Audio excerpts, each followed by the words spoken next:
14,000 miles away, across the Atlantic Ocean, we learned about a community of girls who drop out of school because they do not have materials to care for themselves during their menstrual cycle. Our Girls in STEM Club set out to solve this problem, and this is a story about what we did. Malawi is a country in southeastern Africa with a population of 18.63 million. It is a peaceful but poor country. More than half of Malawians live on less than $1 per day. Despite the country's poverty, 50,000 refugees live in Malawi. Most refugees come from the Democratic Republic of Congo, Rwanda, Burundi, Ethiopia, and Somalia. The largest refugee camp in Malawi is Dzaleka, located in the Dowa district, 50 kilometers from the capital of Malawi, Lilongwe. Nearly 40,000 refugees live at the camp, which was established by the United Nations High Commissioner for Refugees in 1994 to initially accommodate 12,000 refugees. Half of the population at the camp are youth. The discrepancy between the population the camp was designed to support and the number of its current residents has brought congestion, sanitation issues, and lack of resources, all of which have a negative impact on standards of living. The schools at the refugee camp are overcrowded. While there are 15,000 school-aged children living at Dzaleka, there's only room to educate 8,000 in the schools. In the primary years, there are more girls than boys enrolled in school. By 6th grade, the ratio has shifted to 50-50. By 8th grade, the boys outnumber the girls 75% to 25%. As girls go through puberty and begin menstruating, they start spending a week at home every month during their periods because they do not have adequate materials to take care of themselves. This transition to life at home is just enough to pull away girls from academic goals and towards domestic responsibilities. Soon, girls drop out of school altogether. When we first learned about this challenge, we thought we'd design a reusable pad that girls could use during menstruation. But this soon revealed an additional struggle that the residents of the refugee camp face.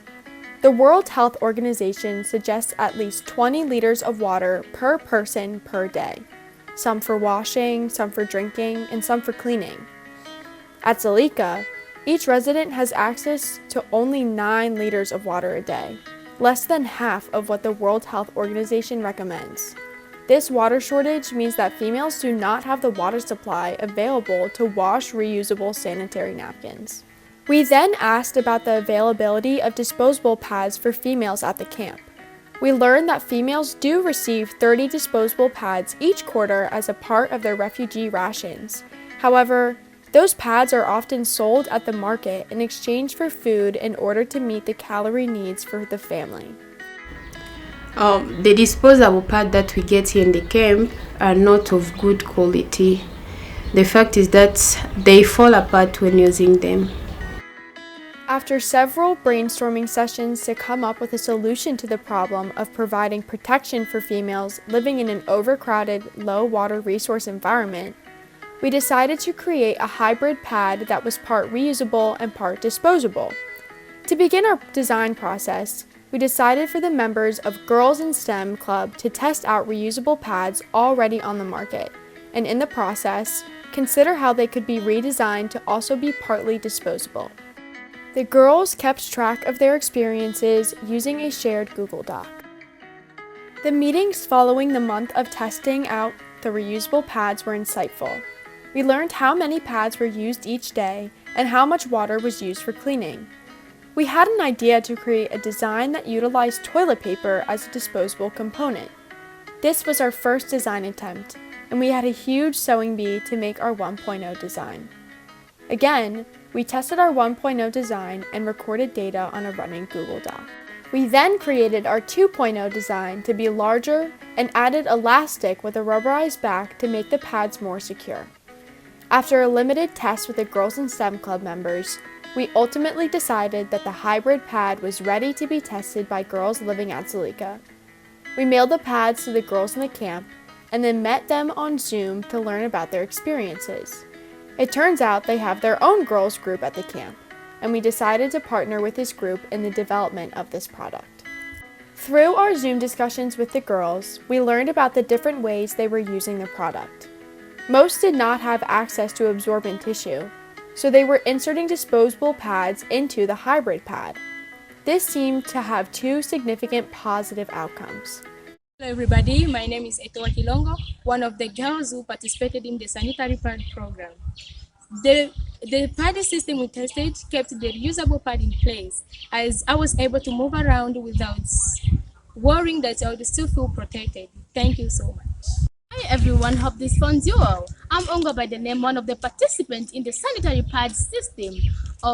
The hybrid pad made it so I could change the disposable pad fewer times. And this is good because the disposable pads are very expensive and very difficult to find. I also like them because they did not require a lot of water when washing. Thank you so much.